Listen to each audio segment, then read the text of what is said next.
This podcast, it's a Costard and Touchstone production. Hi, this is The Donor, a modern horror story. I'm Alan Katz, and this is episode 3, The Plunge. After working his way through medical school as a sperm donor in the mid-1980s, my old friend Hal became one of personal genomic company 23andMe's very first customers back in 2013. But the DNA sample that revealed Hal's health genes to him also exposed his DNA to everyone else, sending their DNA into this growing DNA database. Suddenly, Hal's anonymity as a donor vanished.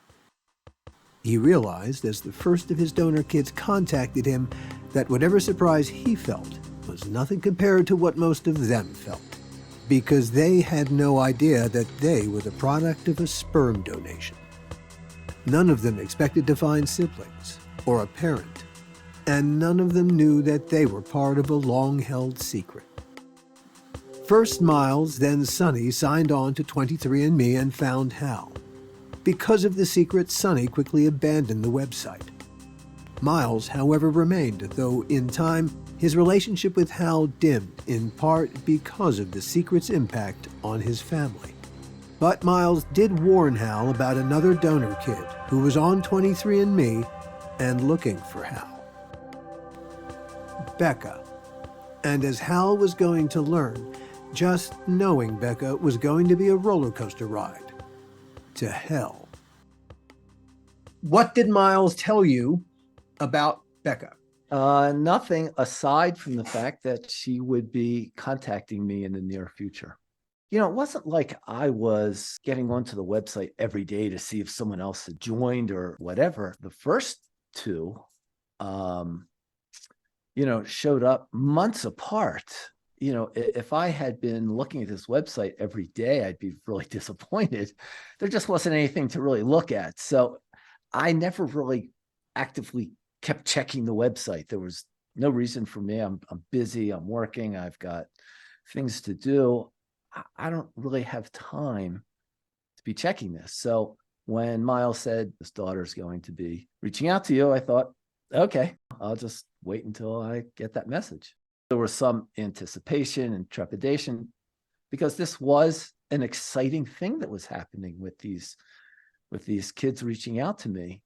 So yeah, there was that little on the side, a little bit of excitement. It's the same kind of excitement you might feel if you've got a good sports team to root for.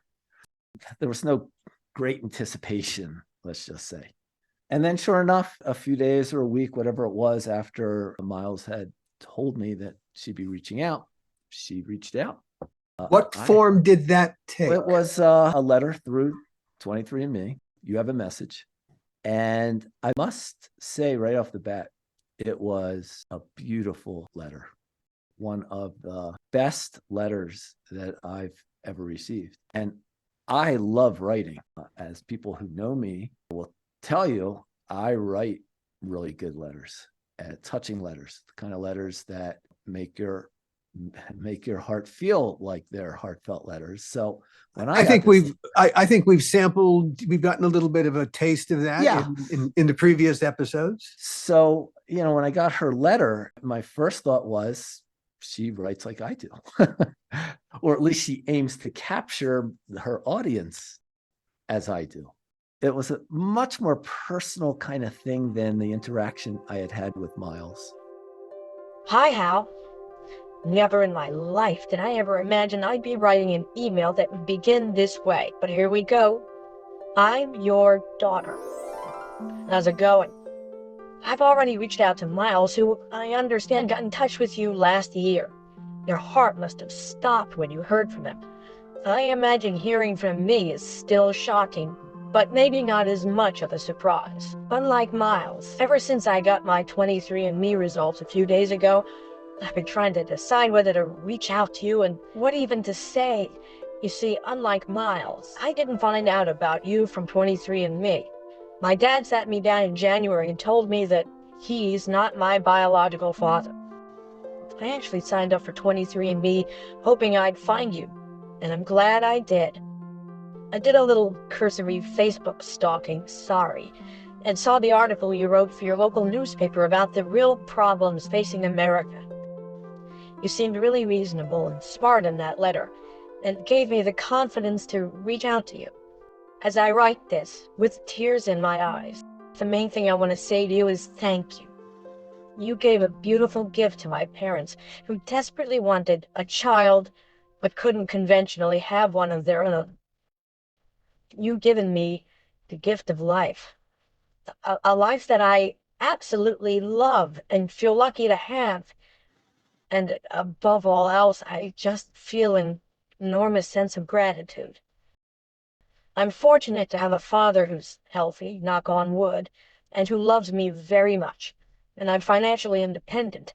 I don't want you to worry about me needing you for anything. A little about me, in case you're curious. Here, Beka told Hal where she was born and a few details about her childhood. She said where she went to college, what she majored in, and how she discovered her creative side. There were relationships, an engagement that she broke off. Beka had achieved a modicum of local success as a creative. She asked Hal whether he was creative in the same way, or if anyone in his family was. At some point, Beka said, she tired of the struggle to make a living being creative and happily settled into a more conventional life. I really can't stress enough how awesome my life is. I owe so much of it to you. I'm so fascinated by the nature v. nurture debate and how much talent is influenced by genetics. I hope you write back. I'd love to hear from you. And like I said, if you're open to it, I'd really like to video chat with you just to say thanks. What you did for my parents was amazing. I feel forever indebted to you. Cheers. Beka. I mean, as far as thank you notes go, that was probably one of the better thank you notes I'd ever gotten. This was extraordinary. It was wonderful to see my progeny produce a letter like that. I was very proud of her. I have 2 children, and I don't think it would occur to either of them to thank me for being here, right? I was very excited to get this, and I realized that in my response to her, I would have to write something really special because she had obviously taken some time, and I wanted to show her that by writing something that was equally as touching or whatever, that it would give her the sense that the time she had spent writing that was not wasted. The family writing gauntlet had been thrown down, and exactly. Now you had to pick it up. And I was not going to let her win. I was excited. I was stoked. Would you describe it as the excitement a parent feels? Well, see, remember, I don't have any children of my own, so it's hard for me to accurately answer that specific question.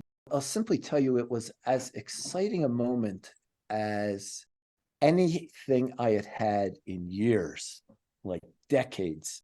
It was lightning. It was, a bolt out of the blue, exciting, butterfly producing with those kind of emotional charges. It was easy to write my response to her. I imparted to her the wonderment that I was feeling, hearing from her in that manner. As far as being thanked, I was thanked enough.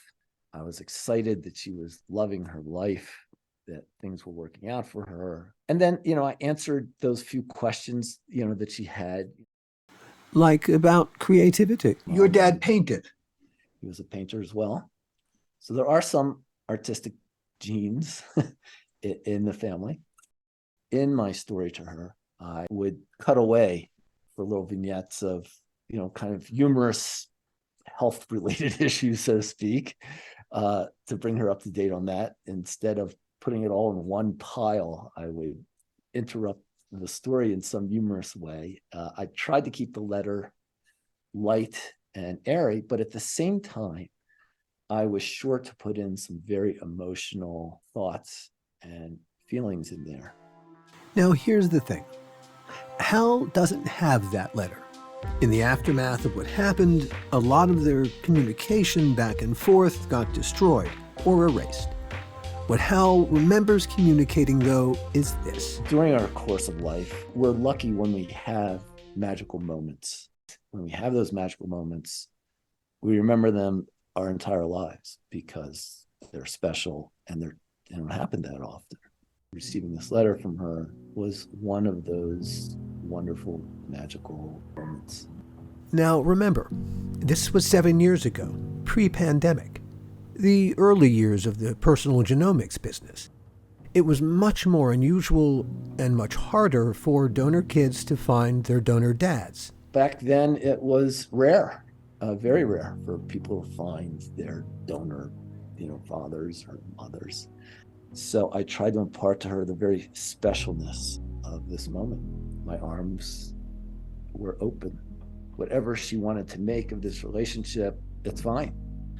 If she just wanted to keep it very casual, and as she had mentioned in her letter, that was totally fine with me. You were open to having, can we call it a father-daughter relationship? Yeah, absolutely. And so Hal sends Beka his letter to an email address she'd given him. As I recall, when I sent this letter, it was late because, I worked nights. I probably sent it at 3 a.m. or something. I wasn't expecting anything that night, but sure enough, the next day she replied. She wrote back that she was still basically wiping the tears from her eyes, that the letter was very heartfelt, that she had read it out aloud to her boyfriend. She called her mother up, read the letter to her mom. Mom was crying. So whatever I had written was what I had hoped, the response would be. Clearly touched her mom, her boyfriend. So, I patted myself on the back, job well done. And there's a curious detail that she threw in. She broke an engagement. Yeah, we will get to that. Unlike Miles and Sonny, Beka had joined 23andMe already knowing she was donor conceived. But she had only learned that fact a year before. And it was only when she had to go for an emergency medical procedure that the physicians, like every physician who has a patient, asks about family medical history. I'm not sure if her father that she has lived with was in the same room or not at the time, but it was during that examination or questioning from her physician that her father interrupted her and told her, well, family history isn't exactly that. I'm not your biological father. How long did it take her to track you down? She had been looking for me for about a year. Hal was intrigued, to put it mildly. So what do you do when you're intrigued by someone? You head to their Facebook page.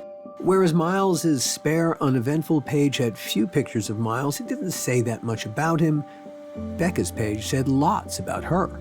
There were tons of photos and snaps. Turned out she was a creative and very, very attractive. Your mom was a beautiful woman. It's funny, you're not my only friend to say that. I never saw it. But, of course you yes. didn't, but she was striking. Yeah. And it's possible that Beka caught some of those. I was excited when I went to sleep that night, and when I woke up the next day, there was, a response from her, a very exciting email. She read the letter to her boyfriend, that she'd read the letter multiple times, called up her mom, gave me her cell phone number, and said, we can text. So he sends her a text, and she sends one back. And the next thing you know, Hal and Beka are texting each other furiously. It's increasingly intense, increasingly intimate in the kinds of stories being shared about their lives. For 2 days, this back and forth builds steadily. Never in my lifetime had anyone seemed so interested in my every thought. And not only that, it was weird because we could almost anticipate what we were each going to say. Unless you've experienced it for yourself, there's no way you can actually grasp or understand exactly what I'm saying. But it's almost like we didn't need the other person because we knew what the other person was going to say. And It turns out, if you look up this phenomenon that we're talking about, it's not all that uncommon. We like the same shows, like, we started talking about the Twilight Zone, for example.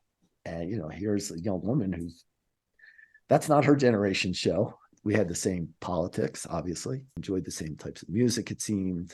Anyway, we're furiously texting each other back and forth, almost nonstop for 2 days. Does your wife aware of any of this? No, did not want my wife to know about it. This was definitely fulfilling a need or want that was not being met. By this point, I could see the handwriting on the wall of my marriage. My ex-wife had a substance abuse problem. When she had too much to drink, she'd get angry and mean. When you are on the reception end of a mean alcoholic, it is one of the worst feelings in the world.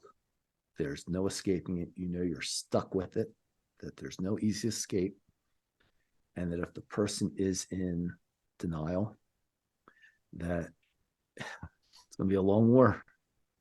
And that's where I was. There were some really wonderful, incredible things about her that kept us together for so long. She was beautiful and intelligent, sweet and sexy. And, there were a million other things about her that kept us together for so long. But there was that monster in the room that was just intolerable. About the third day, I went to do one of my favorite bicycle rides. For privacy's sake, let's describe Hal's favorite 90-mile bicycle ride as traveling through great scenery, some of it historic. He would start at the crack of dawn. This was May, so dawn cracked pretty early. He'd stop along the route to drink some water or get rid of some water. He'd check his phone to see if he had any messages. Hal focuses on the road when he's cycling, no electronics.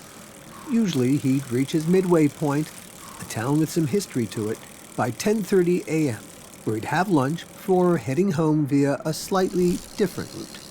But that day, when he stopped about 2/3 of the way to his historic town destination, the bike ride started to feel more like that roller coaster ride I mentioned.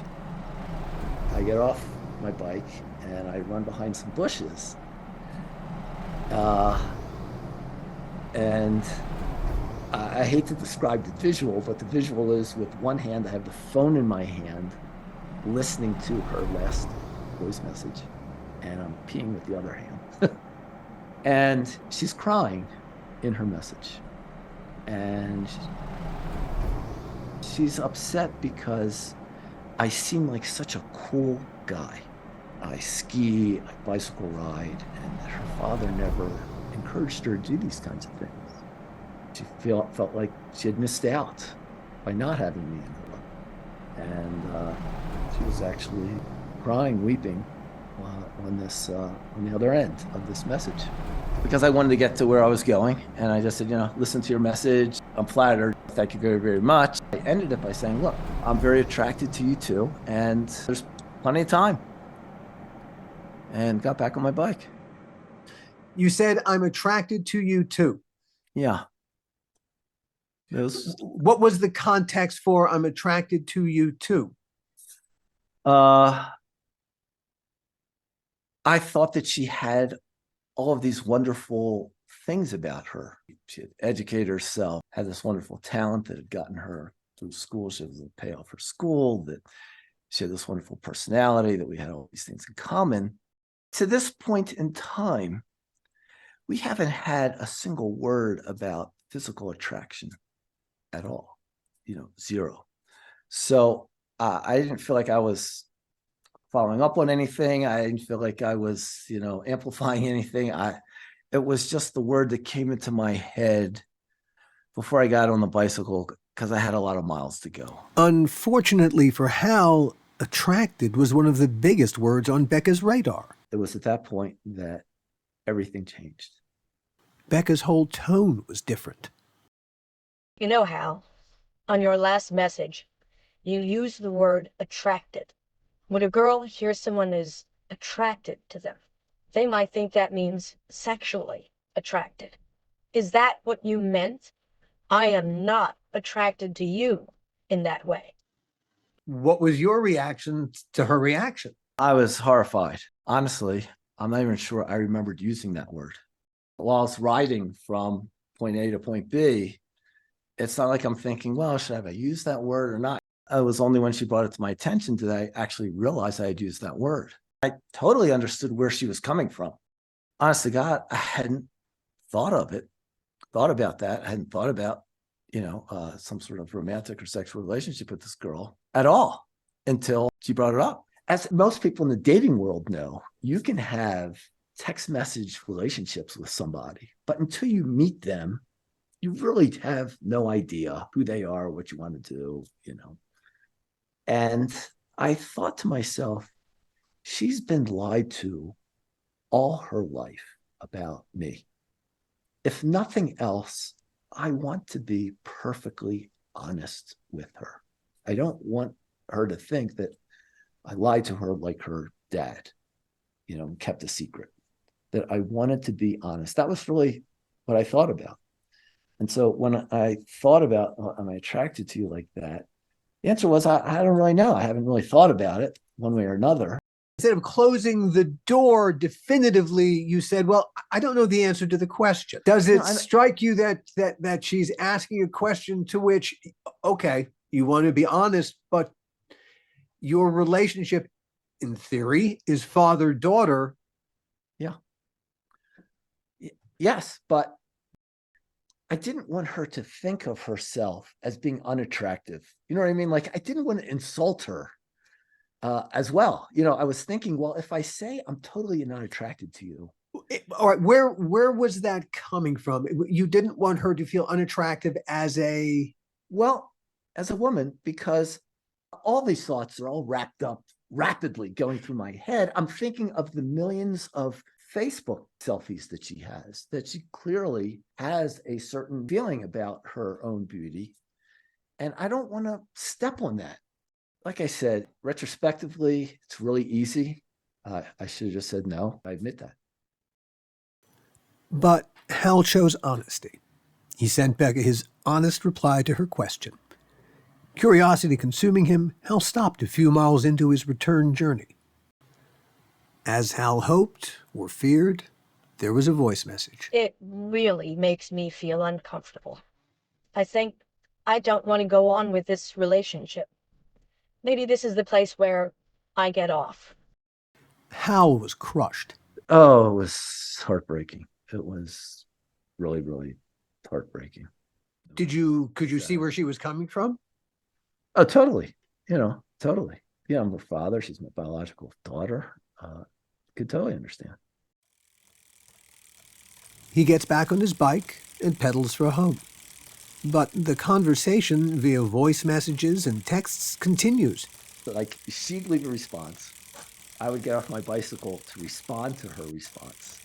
I would ride a certain number of miles, and then I would listen to her next message and have to stop in order to respond to her message. And I had a lot of miles to cover. Hal stops again, but this time the back and forth gets a little more focused. Beka asks, have you ever heard of genetic sexual attraction? Hal responds, no idea what you're talking about. Beka replies, when people who are genetically related to each other but don't grow up with each other meet later in life, they can be hyper attracted to each other. Maybe that's what you're feeling. My first response in my brain was, whoa, you're throwing a lot here that's not true. Second thought I had was, how do you know about genetic sexual attraction? It never occurred to me till much later in this story how she knew about it after day 3.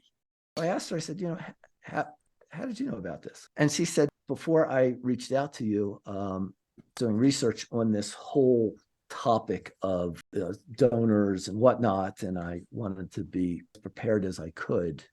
This is a really important moment. I can tell you that when the others showed up, and most of them were daughters, not one of them knew about genetic sexual attraction. Only this girl knew about it. What I did not know was that a month before she contacted me, that article in Cosmopolitan magazine came out. In June 2016, Cosmopolitan magazine published a story by Catriona Harvey Jenner. The piece told the story of a Reddit poster named Throwaway298706. An adoptee, Throwaway wrote that growing up, she always felt out of place and needed to know where she came from. She tracked down her mom. That was nice, but it wasn't until she found her dad that she felt complete. Complete and, as she wrote, happier than I ever felt in my whole life. Her dad was smitten too. He told her she'd opened a part of his heart he never even knew existed. And then one night, she wrote, he and I were talking, in the dark. I just instinctively leaned over and kissed him. And I didn't stop. And it didn't stop. Long story short, they moved in together, which destroyed both of their marriages and wrecked their families. But despite considerable vicissitudes, challenges, and heartache, they stayed together. Sometimes, she wrote, I forget that we're related. We love each other very intensely, and I can't imagine ever being with anyone else. That description of being in the grip of something almost indescribable that relentlessly whipsaws their emotions, that's standard among the stories of people speaking their genetic sexual attraction truth. This was not on anybody's bingo card. But Throwaway 298706 didn't coin the term genetic sexual attraction. A woman named Barbara Gagno gets credit for it, although she too credits it to someone else. In the mid-1980s, Gagno founded Truth Seekers in Adoption, a Chicago-based support group for adoptees and their newfound relatives. These were adoptees reuniting with family members with whom they did not grow up, and who didn't grow up with them. Gagno herself had gotten pregnant when she was a teenager. She delivered a son, who she gave up for adoption. 2 decades later, when she met her now adult son, she fell in love with him. Totally in love. They never had sex. He didn't feel the same way. But Gagno found her cause, and she began counseling people who'd experienced exactly what she had. She claims she first heard the term genetic sexual attraction at an American Adoption Congress meeting, and took it to heart because it described exactly what she was feeling. Here's Gagno herself in an appearance on the Dr. Drew Show from 2015. So I was quite familiar with people meeting before I met him, and it took me a while to find him. And I didn't even understand that I would even have feelings like this. I never knew anything about it. And I went to a conference one time for adoptees and reunited people. One of the girls was talking in one of the forums, and she said that she had met her brother.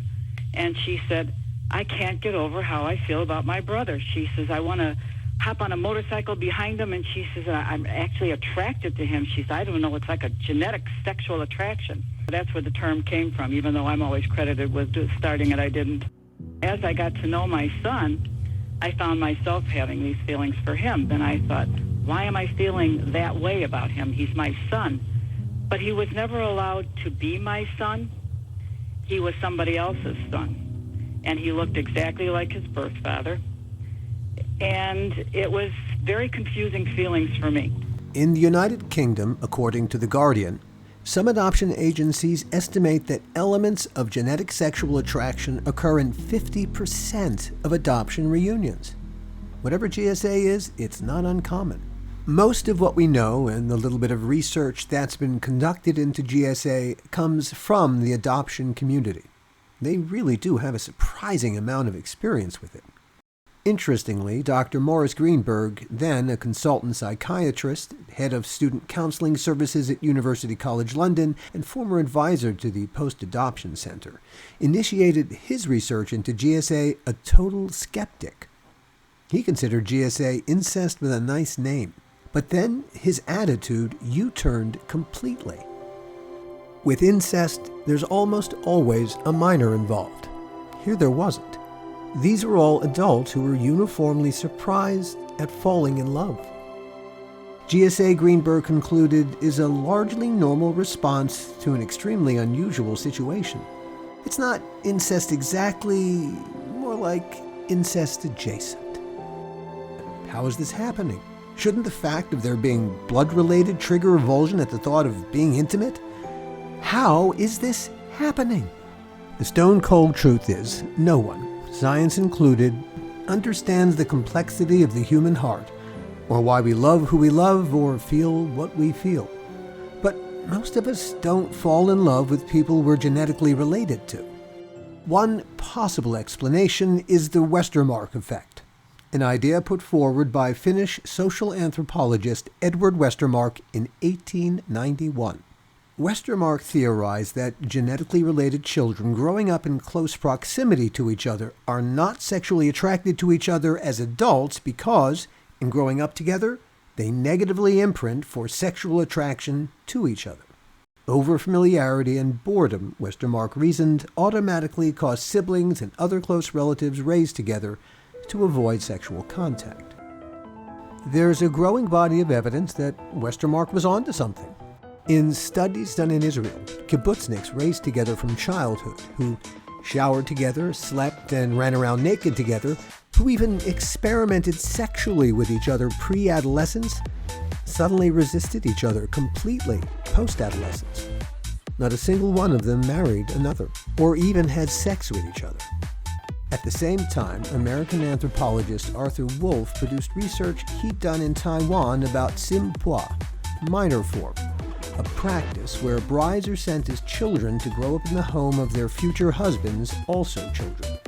His analysis of 25,000 minor form marriages found that many ended in divorce and few of those marriages produced children. The longer that girls spent growing up with their future husbands, meaning the younger they started, the less successful the marriages. While there's growing acceptance of the Westermarck effect, also it's understood that the effect lessens after age 3. So, what Hal didn't know yet as he cycled homeward was that not only had the word attractive triggered Beka, she was being triggered by the whole idea of GSA too. Was she imagining Hal in the Barbara Gagnon role, wanting sex with her while she didn't want it with him? Was she experiencing some of Barbara Gagnon's feelings herself and whipsawing to revulsion? She wouldn't be the first person in her predicament to react that way. It was all virgin territory, as it were, and Hal found himself stopping repeatedly on a long, tiring bike ride he desperately wanted to be over. Remember, on the one hand, I've got 45 miles to ride before it gets dark. I'm having this incredibly intense conversation that's really important to me. And I'm trying to watch every word I'm saying at this point. Every few miles, I'd stop and listen to hers and leave her a message. I'm watching darker and darker. I'm still a long way from home. And then their text and voice messages change subject, from genetic sexual attraction to relationships. And Beka, rather than backing away, reveals more about herself. Obviously, she knew I was married. She said to me, she said, you know, at my other job, before this job, I had an affair with a married guy. He and I had flirted a lot at work. Finally, we had sex.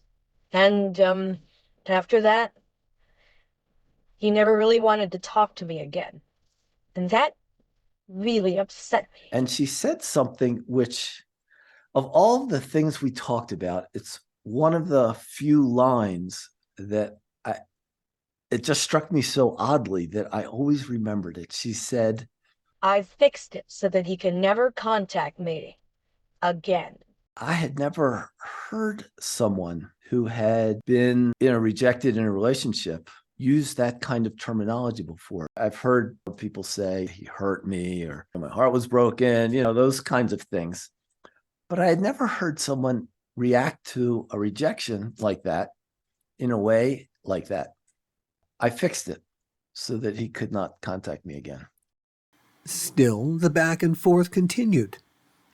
And Beka continued revealing more and more detail about her life. For instance, her dad, the man who raised her, was completely supportive of Beka's creative ambitions. She felt unconditional love from him. That was not what she got from her mom. She was never good enough for her mom. She told me that her relationship with her mom was very strained, very difficult. Her father had spent some years in prison for a white-collar crime. He had just gotten out of prison, I think, a year or two before she found out that he wasn't her dad. As he rode homeward, Hal, like a good radiologist, began reviewing all the film he had on Beka, looking for shadows he'd missed. And he realized he'd missed quite a few. I mean, I've had, obviously, prior love relationships, and I know what that felt like and, how people react, how I reacted to, the women and the women react to me. But I'm quite sure she felt this thrill as I did. It wasn't a sexual thrill. It was a thrill of finding someone who just seemed to be soulmate. And that reminds me of something that I forgot to tell you about. You're going to like this. Somewhere in our second day of communications, and we had been going back and forth.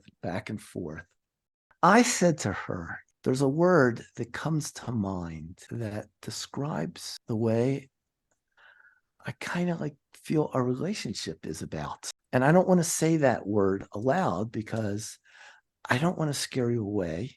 And I want to temper the word. But I'll tell you that the word starts with the letter S. And it took her about half a second to say soulmate. I was blown away that it only took her half a second to say that word to me when I used the first letter S, because obviously she was thinking of that word all along, just like I was. Did that change how you felt? I don't know that it changed much other than it validated what I thought was, wow, this is an amazing relationship. And it validated that for me. Hal's bike ride continued, and so did his conversation with Beka. She started to talk about some of her past relationships. And I can't tell you why, we got onto that conversation. She had told me that she had been engaged once, that she had broken off an engagement with someone. I could relate to that because I broke 2 engagements myself. We had actually a pretty friendly conversation from that point on. We didn't really go back to any of the GSA stuff or the word attractive. The conversation from that point till I got home was really just friendly. I've had difficult relationships in the past, well, so have I, kind of thing. When I finally got home, I pretty much had this sense that she wanted this to be over, that this was just another bad relationship that had gone bad. For a couple of days, he heard nothing from Beka. He felt badly. He felt badly because of why he felt badly. And he just couldn't let it go. I thought to myself, this is tragic because she and I had so much in common. We had this wonderful friendship going, this wonderful relationship going. We were soulmates. It was amazing. It took an unfortunate turn that, I didn't see coming. I'm thinking about her dad who went to prison, and she told me that they had to declare bankruptcy to pay his lawyer fees.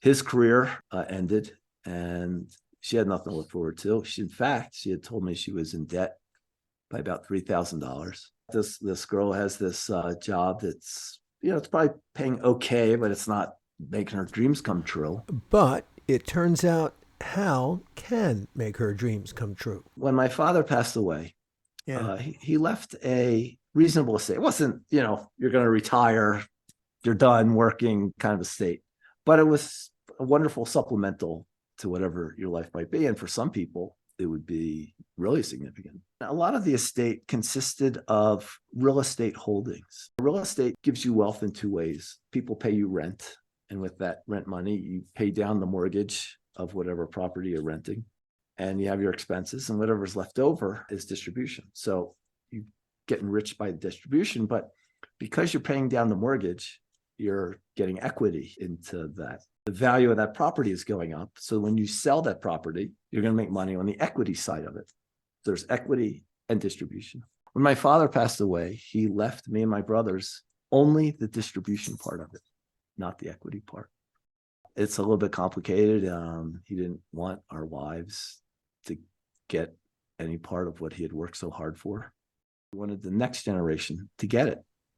Now, in my case, I don't have any children of my own. I only have my stepson, who I adopted. He doesn't have any of my blood. And the will clearly stated my equity part, which I don't even see, will get passed to my next of kin at this moment, and at that moment, it would be my brother's kids, my nieces and nephews, right? But there's a provision in the will, because my dad knew about these donor kids, because I had told him. He set forth some conditions, including an adult adoption of these donor children. If that happened, they could become my next generation. And if she and I had had some sort of wonderful friendship, platonic relationship, just a father-daughter relationship, or, father figure friend, whatever, relationship, which would have been absolutely wonderful, I could have rewarded her for that with a part of my father's estate. That did not happen, of course. That's why I'm telling this story. But like I said, Hal wouldn't let it go. Surely there must be some way of letting her know that would be a bit premature to pull the rug out over this, because it really is a miscommunication. I don't remember what words I was using in my head at the time, but the thought was the same, was that there was no need to end this based on anything that we had said. And it's not like anyone's done anything. You've never met each other. We've never even met. We've barely had a 5-minute FaceTime conversation, right? About that, Hal and Beka have never met face to face. The only time they ever even spoke face to face via video is during that 2-day lead up to the bike ride from hell. It was quick because I'd never done FaceTime before. This was my first FaceTiming with anybody. I didn't really know how it worked. So I'm holding the phone in my hand. I'm nervous. The phone's jiggling. She's sitting at a table not very close to the camera, so I don't really get a great look at who she is. I remember saying to myself, her Facebook pictures are better than what she looks like in this FaceTime. It was fun. It was short because I was in between cases. It was mostly small talk. I think we tried to see if there was anything, if we looked like each other. Did you see any similarities as you were FaceTiming each other? Did she?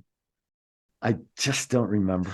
So everything's been, these text messages and, some voice messages, and that's been it.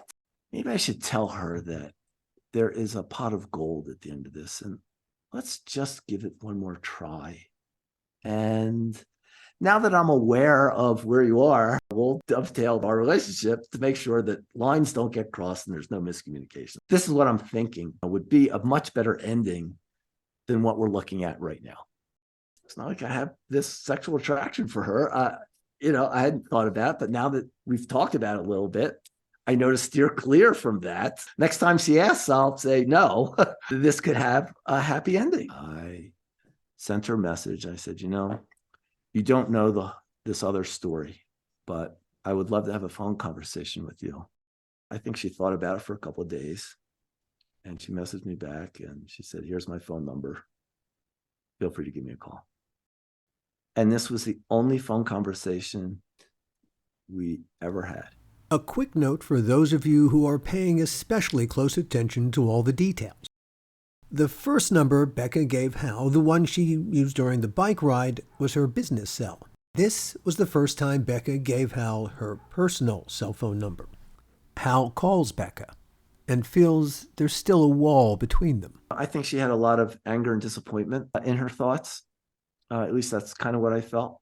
And betrayed, that, I had said, I don't know. So yeah, it was a black cloud. It was not a cheerful conversation. Still, Beka listened quietly as Hal apologized again and then explained how the money would work. And she said to me, well, how will you know if I'm being, honest with you? How will you know that I just don't want the money?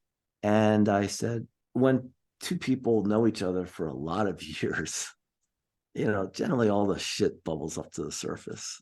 I said, we won't know that until we get into it, and we'll just see how it goes. I have a feeling that if we get back to where we were at all, even if it's just a third of what it was still amazing. It was great friendship. I can see us doing a whole lot of things together. We want to do bike ride and ski and, all these things. there's no reason we can't. Why don't you think about it? I won't contact you again. If there's to be any contact, I'll leave it to you. I wish her the best of luck and said goodbye, and that was that. What followed was 3 weeks of silence. Complete radio silence. What was going through your head? I think like any hurt, time heals. So when I didn't hear from her from the first week, it felt like heartbreak. It was hard not to think about those first few days. And I missed, the back and forth. You I liked her. missed that. I liked her a lot. You liked having her in your life. Yeah, totally. You liked her presence as You tell me, at this point, it was just great having someone who enjoyed everything about you, admired you, respected you, encouraged you, wanted to hear your opinions on things. It's wonderful having this. Now we pull out the word soulmate. It was wonderful having this, soulmate. By the end of the, second or third week, I figured, well, I'm not going to hear from her. And because it had been such a short relationship, the healing occurred pretty quickly. I would still give her the occasional thought, but it wasn't hanging over me at this point. By the time she reached out at week 3, if there was the slope of the curve, I was pretty much at the bottom of that curve of being back to normal. Really out of the blue, because 3 weeks is a long time. I suddenly get this message from her, and it says, I've thought about it and I'd like to try again. And she used some words that I'll always remember. She said, quote, "This is too important to slam the door upon," unquote. The relationship rekindled, slowly but surely. Always following Beka's lead, they talked at first about mundane things. Beka hated her job because no one liked her ideas. Though when she told him to Hal, he thought they were all perfectly fine. Beka had an important birthday coming up, 29. She talked about how things were with her boyfriend, a nice guy who worked as a car salesman. Hal told Beka about the affair he'd been having. My first affair. And so we talked about that, a little bit. It gives you an idea of where my marriage was at this point. It's very, very difficult. The conversations were very pleasant, but they were not of the intensity of where they had been. Interestingly enough, over the course of the next couple of weeks, they started to pick up. And what might be a daily text, 1 or 2 messages back and forth, suddenly started to become conversations. And instead of them occurring every other day, every third day, pretty quickly they became every day.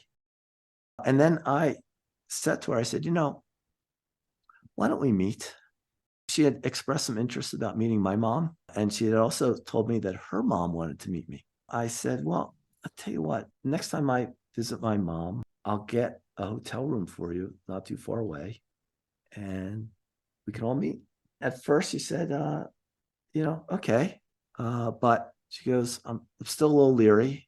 I'd like to bring my boyfriend. And I said, that'd be fine. You do whoever you want to bring. I'll get the hotel rooms. Whatever the conditions are for us to meet, I think that would be pretty wonderful. Beka warms to the idea. They talk about it excitedly for days. There's just one complication, though, with getting together, Hal says. My wife can't find out about this because she doesn't want me to have anything to do with any of you. Hal proposed a few dates where things would line up. He'd be in one of his houses, his wife would be in the other. It'd be safe. I'll arrange the plane tickets and the hotel rooms, run everything by you, and so that you're comfortable. And if your mom wants to come, I'll get a room for her. And, from this point on, whenever the opportunity came up where I might be able to meet her, I would let her know. We never met. I'll kill the suspense right there. I would say that after a few weeks of this daily, at this point, we're back to daily conversations again. The intensity is ratcheting up. It's happening every day. I'm starting to feel really excited again. This is really wonderful. And now that I'm aware of these boundaries, this is easy. I can do this. This is kind of fun. Suddenly, it's like the miscommunication, the misunderstanding The miss between them never happened. I wanted to make her birthday special. I told her, I live in this exciting place, and I said I'd love to send you some T-shirts and sweatshirts with the swag of this place. How would that sound? And asked her for her size, and I got a box together 2 or 3 times the size of a shoebox, and in it I put a few sweatshirts and T-shirts with the logo of the nearby town. And then I went to the local stores, and I found 30 birthday cards because she was turning 29, I think it was, and I won one for good luck. I tried to find as many of the specific year birthday cards, like you're 4, or you're 10. And, I've found a bunch of those. Into each of those envelopes, I put some cash so that at the end of the 30 envelopes, she would have the $3,000 to pay off her credit card. I also put into the envelopes a wonderful quote example. Churchill once said, "Success is merely going from failure to failure with enthusiasm." T.S. Eliot once said, "Those who dream at night in the murky recesses of their mind wake in the morning to find that all was vanity. But the dreamers of the day, they are dangerous, for they may act and make it happen." So, I found 30 of my favorite quotes and wrote a quote into each of the birthday cards. I said to her that it was unfortunate that I had missed those birthdays, and that in this little way I could make up for them. I put it all in a box and sent it to her. The birthday package blew Beka away. She loved it and made a video for Hal in which tearfully she thanked him and said it was the nicest birthday gift she'd ever received, and how she was really looking forward to the future. Later that day, still Beka's birthday, she sent Hal another message. She said, "For my birthday, my boyfriend has drawn a bath for me and is massaging my legs while I'm bathing." I thought to myself, why would she tell me those details? Did I need to know those details? What if I had told her that my girlfriend, was caressing my legs after drawing me a bath? Like, she would have gone apeshit. It was at that moment that I had my first inkling that something wasn't right about this. I went back to that thought of, how did she know about genetic sexual attraction? Okay, she's smart. Maybe she did do this research and, came upon this phenomenon. And maybe it's accidental that, she told me about getting her legs massaged by her boyfriend after he had drawn her a bath. At some point after the almost daily messaging, I asked her, "How often do you think about me?" And her answer was, "Every day." On the next episode of The Donor, a modern horror story, the roller coaster ride gets even more roller coasterier. As Hal begins to connect the dots, the image he gets of Beka becomes increasingly confounding. She may be thinking of him every day, but as what? We'll see you next time. The Donor, a modern horror story, is a Costard and Touchstone production.